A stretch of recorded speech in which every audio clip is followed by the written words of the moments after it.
Allez, Jean-Charles, allez, mon bijou, donc. Oh. Oh. Eh ben, le voilà. Eh ben, le voilà, mes enfants. Arrive donc, feignant. Oh, il est pas reçu, hein. Oh, il est pas reçu. Oh, oh, oh. 23 ans, même pas capable d'attraper un certificat d'études. Approche. Qu'est-ce qui t'arrive encore? Oh, ben, dis donc, j'aurais pas voulu t'y voir ce matin, toi. Oh, il y a l'examinateuse, elle nous a foutu une hypothèse. Arrête de dire tes conneries, tu fais rire la jument. Une examinateuse qui t'a foutu une hypothèse. Abruti, c'est une examinatrice. Et puis c'est pas une hypothèse que t'as foutu, c'est une thèse. Et où tu sais qu'elle était fourrée, cette thèse?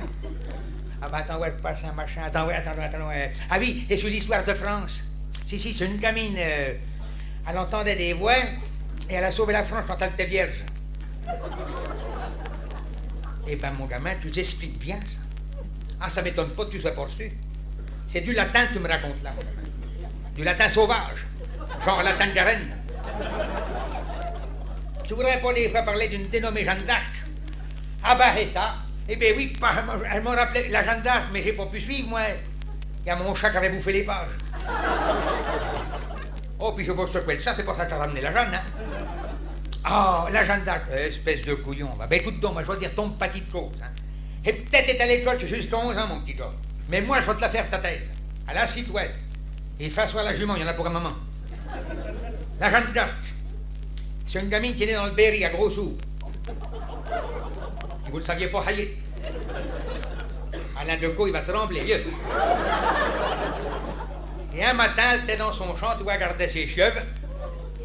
Elle était assise sur son petit banc, tu vois, elle était cutée, là, un temps. Mais il faisait beau, mes enfants, les arbres qui étaient en fleurs, les petits oiseaux qui chantaient. Alors elle était là, cutée sur son petit banc, tu vois, elle tricotait. Une maille à l'endroit, une maille à l'envers et un jeté. Une maille à l'endroit et un jeté. Une maille à l'endroit et un jeté. Puis des fois, elle chantait, tu vois, j'irai revoir ma Normandie. Alors elle mieux fait de chanter autre chose. Qu'elle avait su le cochon qui l'attendait là-bas et un jeté. Une maille à l'endroit et un jeté. Mais c'était beau. Puis alors des fois, tu sais, la Jeanne d'Arc, elle rêvait. Et oui, mais elle rêvait pas comme les gamines de son âge. Elle rêvait pas belle robe, crinoline, balle de minuit, sperme à vertu mais ma godasse. Comme aurait dit le Perrault, non. La Jeanne d'Arc, c'était un gars manqué. Elle rêvait ferraille, elle rêvait combat. Elle se voyait devant Orléans, à cheval avec un velôme. Hein? Qui te dit pas que la Jeanne d'Arc, elle était devant Orléans, à cheval avec un bonhomme? Je t'ai pas dit un bonhomme, abruti, un homme. Un homme, c'est un machin qui se foutait sur la tête pour s'entraîner au combat. As-tu compris? Attends, ouais. Ah bah oui, c'était un genre d'homme traîneur, quoi. Un homme traîneur, mais c'est pas Bordeaux-Paris qui a préparé la Jeanne d'Arc, c'était Chinon-Reims. Mais tais-toi, puis écoute-moi, je vais te dire ce qui est arrivé. Bon, alors il y a cette Jeanne d'Arc, elle là, tu vois, elle tricotait, une maille à l'endroit, il m'en avait et un jeté. Une maille à l'endroit, il m'en avait et un jeté. Puis tout d'un coup, elle fait, hein, ça cause, et un jeté. J'entends qu'il y a quelqu'un qui me cause. Et un jeté. Et pourtant pas les cheveux. Et un jeté.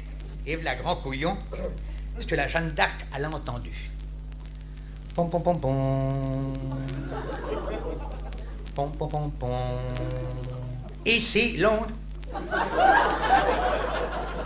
Les Anglais partent à la jaune.